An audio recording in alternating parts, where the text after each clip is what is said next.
Hello everyone, Keir Smith here, back with another video.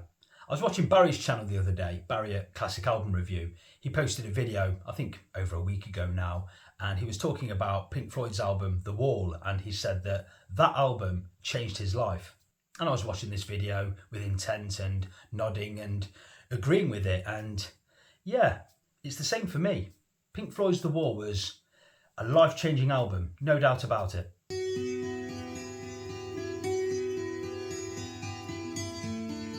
Now, if my memory serves me right, I first bought and heard The Wall when I was 17 or 18 years old.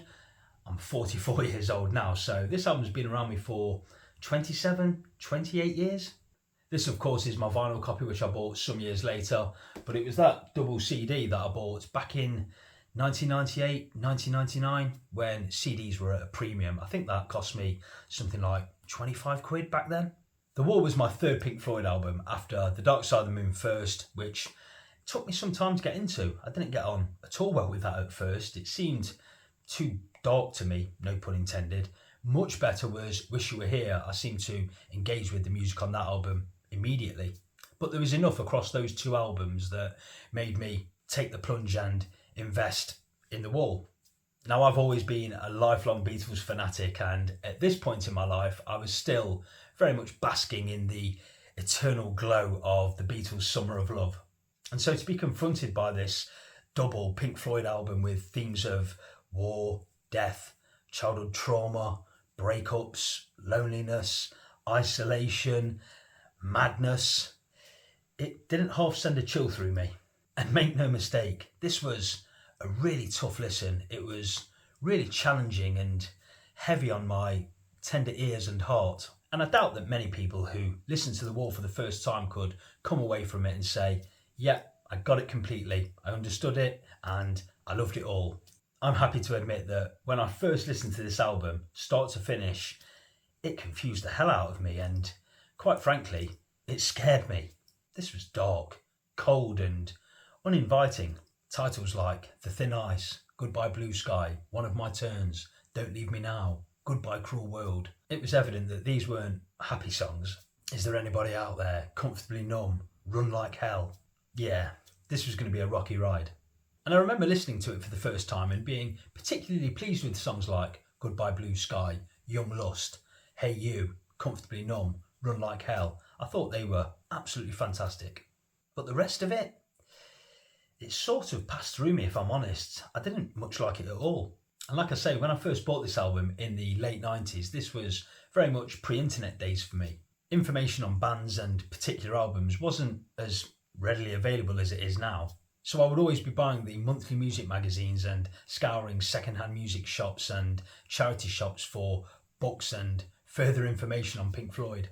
But as I found and read more information about the album, I began to get behind the idea of the concept of the album a bit more. And it helped me to put the bricks together, if you will. And I began to understand and accept what I originally thought were gloomy interludes like What Shall We Do Now, Goodbye Cruel World, Is There Anybody Out There? And I understood their place on the album and understood that they were important to the narrative too. And other pieces on the album like that duo of Vera and then Bring the Boys Back Home, which I now find awfully affecting and very moving. And as I listened to the album more and more, it unearthed new gems for me, like One of My Turns, Nobody Home in particular, and even The Trial. Yes, The Trial, which I thought was overblown nonsense at first, but now I think it's absolutely terrific and a crucial part of the album. But I think one of the most important things about The Wall for me is I grew up with this album. I ended up living a lot of this album, I think. I didn't know my father growing up. I still don't. I went through all of the stuff you go through at school, getting girlfriends and suffering broken relationships and driving myself a bit crazy with drink and drugs, hiding away, isolating myself at times, building walls between me and other people so as not to appear vulnerable, and driving myself a bit crackers along the way. I believe this album to be true. This is life. If you should go skating on the thin ice of modern life, dragging behind you the silent reproach of a million tear-stained eyes, don't be surprised when a crack in the ice appears under your feet, You slip out of your depth and out of your mind with your fear flowing behind you as you claw the thin ice. It's true, man. I love those lyrics in One of My Turns when Roger sings, I feel cold as a razor blade, tight as a tourniquet, dry as a funeral drum. Hey you, don't tell me there's no hope at all.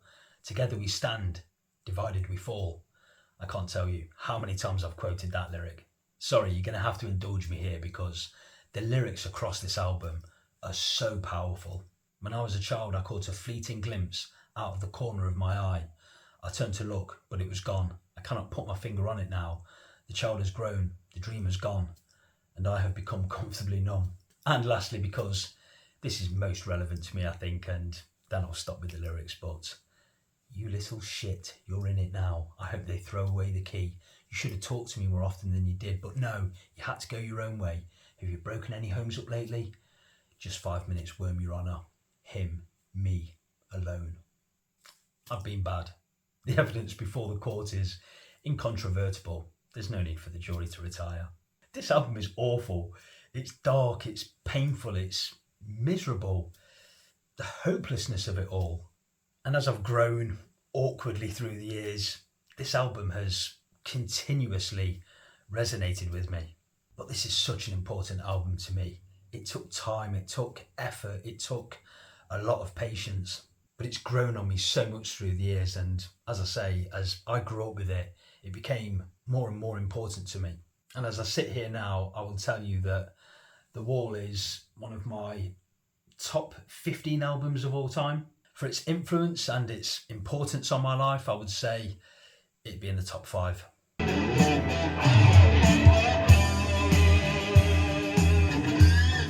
Of course, it's home to some of Roger's most painful and anguished expressions. Dave Gilmour's guitar playing on this album is out of this world good.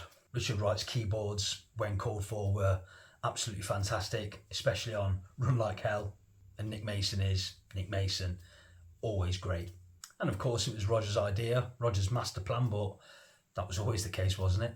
But the band, they fire on all cylinders across this album. And from this point on in my journey with Pink Floyd through the years, it was full steam ahead.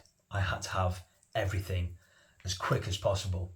Pink Floyd evened things out for me. If the Beatles were telling me that all you need is love and the world was a beautiful place, then Pink Floyd were there to tell me that there was a dark side to all of these things, and you better watch out for them. And also for my ongoing musical education, if you will, this album was hugely important in that respect.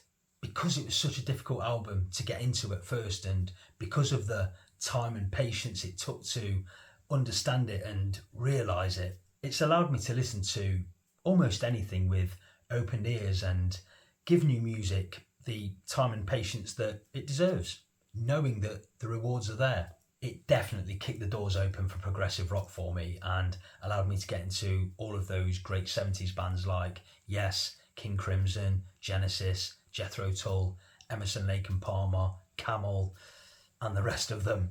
And I also think that The Wall is the reason why The Final Cut is my favourite Pink Floyd album, because having sat through and listened to The Wall and invested as much time in that, when I got to The Final Cut, maybe a couple of albums later, then that felt like a walk in the park.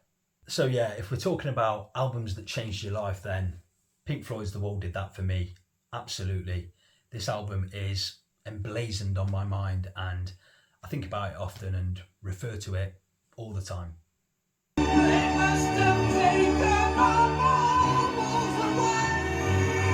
I'd like to thank you all for stopping by and watching this video and sharing in my love and admiration for this epic masterpiece and the misery around it all.